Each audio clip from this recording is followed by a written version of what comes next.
29 তারিখ ছিল আমাদের এখানে ভোট। আর ভোট দিয়ে এসে তারপর এত আমার গরম লাগছিল যে একটু এসে পাখার তলায় বসলাম। আমি আমার ঘরে এসে যখনই বসি আমার না ভীষণ ভালো লাগে, কারণ আশেপাশের সব জিনিসগুলোই হচ্ছে আমার নিজের জিনিসের প্রতি তো আলাদাই একটা ভালোবাসা থাকে।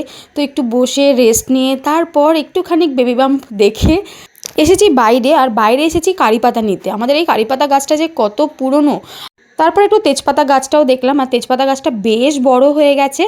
আর এখন আমরা বেরিয়ে এসেছি। আর রাস্তাতে না একটা মিষ্টির দোকানে দাঁড়িয়েছি একটু মিষ্টি, তারপর সিঙ্গারা টুকটাক এগুলো খাওয়ার জন্য। তো সবাই সবার পছন্দ মতন খাবার নিয়ে এখানে কিন্তু খাচ্ছে।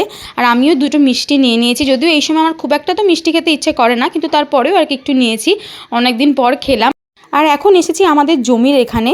আর জমির পাশেই হচ্ছে একটা বাড়িতে এরকম জামরুল গাছ। আর জামরুলগুলো এত নিচে নিচে হয়ে আছে যে আর লোভ সামলাতে কেউই পারছিল না।